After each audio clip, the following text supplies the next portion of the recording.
Test of letting go. The moment your eyelids flutter open, greeting the dawn of a new day, you're not just stepping into the mundane routine of life, you're entering a sacred space. You're embarking on a quest of the soul, a journey that demands not just your time but your essence. You are more than flesh and bones, you're a spiritual traveler on a sacred path. That's the real magic, the real quest. Yet, as you walk the spiritual path, you'll come face to face with trials that challenge not just your beliefs but your core. One of the first and most essential tests is that of letting go of your attachments. The concept is straightforward but emotionally demanding. We all have anchors, people, items, ideas, that we cling to, thinking they define us. These are things we love, things we think we can't do without. But the question is, can you let go? Imagine your life as a tree. As you grow, you accumulate leaves. These are your attachments. They provide shade and beauty, yet they're not the core of your tree. The universe, ever watchful, wants to see how you manage these leaves. Do they obstruct your view of the sky? Are they preventing new growth? In a gentle but firm way, the universe may shake your tree, forcing some leaves to fall. This isn't to hurt you but to offer you clarity, to make room for new leaves, for new experiences. When you start to believe that you cannot exist without a specific leaf, you're conveying a message to the cosmos. It's akin to expressing, "This is it, I am fulfilled with this." The universe pays attention and might just inquire, "Are you certain?" Subsequently, you undergo the process of parting with that leaf, that attachment. It's not a punitive measure, it's an instructive experience. It's the universe inquiring whether the tree perished and the leaf fell or if it made way for a new leaf, fostering fresh growth. Various spiritual philosophies, spanning Buddhism's lessons on disengagement to Stoic practices of emotional resilience, all touch upon this sagacity. Letting go doesn't signify an end to love or desire, it entails recognizing that your ultimate purpose isn't tethered to a transitory state of existence. Your ultimate pursuit is for sagacity, for tranquility, for unity with the universe that surpasses any singular attachment. So, where does your heart lie?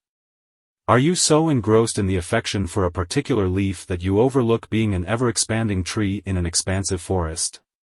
This trial prompts you to assess your priorities. Are you characterized by the things you cling to, or by your capacity to evolve and adjust, to be in harmony with your elevated self? The universe is poised to bestow upon you enhanced knowledge, a loftier manifestation of love, and more profound levels of awareness. However, it first seeks to discern if you're prepared to cast off the antiquated leaves to create space for novel experiences, to be a tree, a constituent of a more extensive forest. You're not merely one tree lost amid countless others, you constitute the forest itself, alive and perpetually evolving.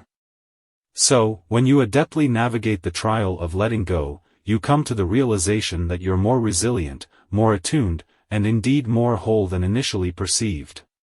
You transcend being defined by attachments or perceived losses. Instead, you embody the journey you undertake, a sacred and enriching quest. Remember, your identity isn't dictated by what you grasp onto but by your ability to release and flourish anew. In doing so, you transform into a beacon, a testament to the boundless potential of the human spirit. You become a part of something grander than yourself, something genuinely divine. This is your authentic journey, free from impediments, a path brimming with potential. You metamorphose into the universe in motion, a sacred story eternally unfolding. The test of patience. In a world that exalts instant gratification, where the next dopamine hit is merely a swipe or click away, the concept of waiting becomes progressively arduous. We've been conditioned to believe that time is of the essence, that if something doesn't happen instantly, it never will. However, the sagacity of the spiritual journey guides us in an entirely different direction.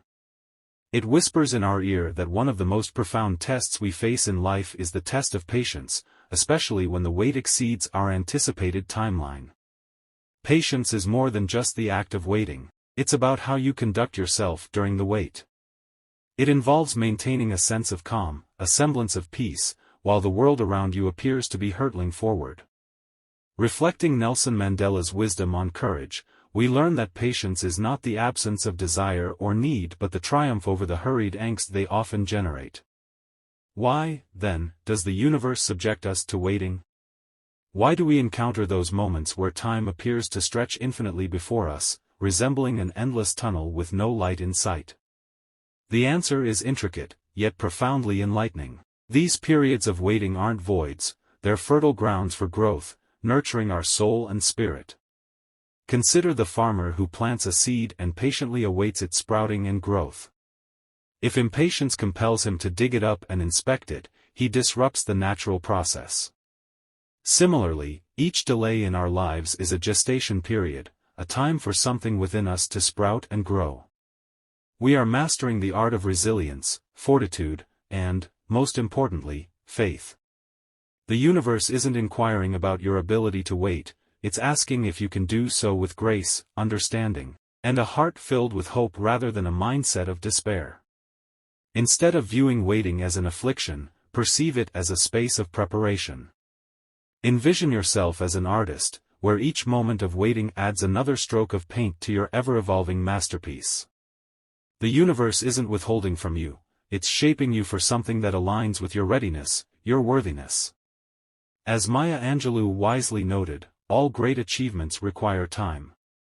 Your goals, dreams, and spiritual awakening are all great achievements in the making. So, how do we render this waiting process more endurable and less agonizing? We must learn to find contentment in the present moment. Wise masters speak about the beauty of the present moment, urging us to discover peace and happiness in the now.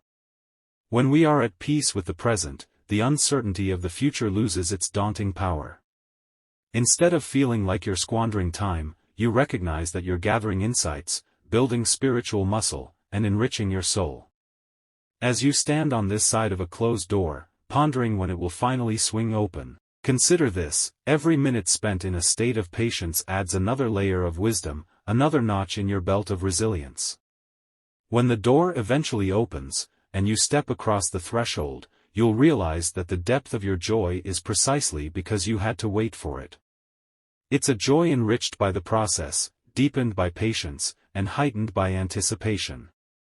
In a way, your life isn't just the events that unfold but also the intervals in between.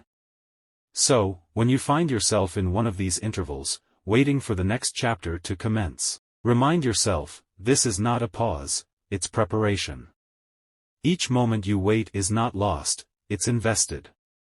You're not being held back, you're being set up for something so rewarding that, when it finally arrives, you'll understand why every second of waiting was worth it.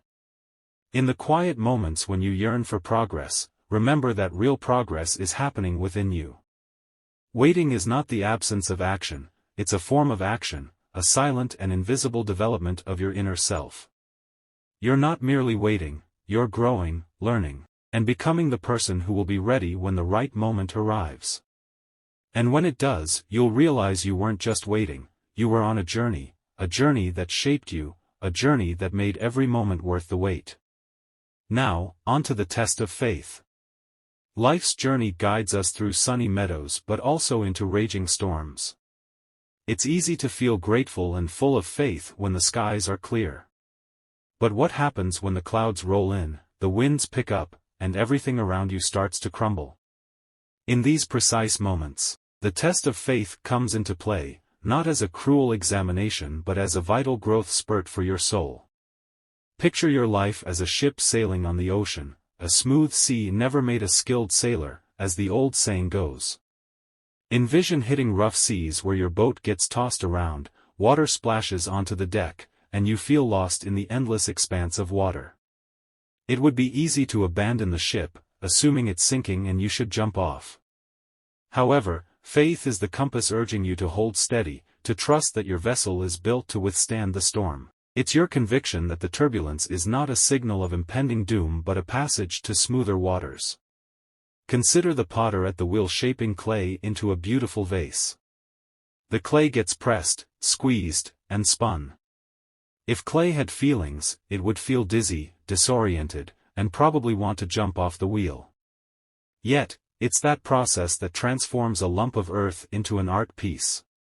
Your trials and tribulations are much like that wheel, they mold you into a stronger, wiser version of yourself. The process is unsettling but necessary. Let's not forget the metaphor of diamonds. A diamond starts as a lump of coal under the earth. It's the intense heat and tremendous pressure that forge it into one of the most precious stones in the world. In the depths of your struggles, when you feel subjected to life's harshest conditions, remember that this could be your transition from coal to diamond. You're not being crushed, you're being transformed.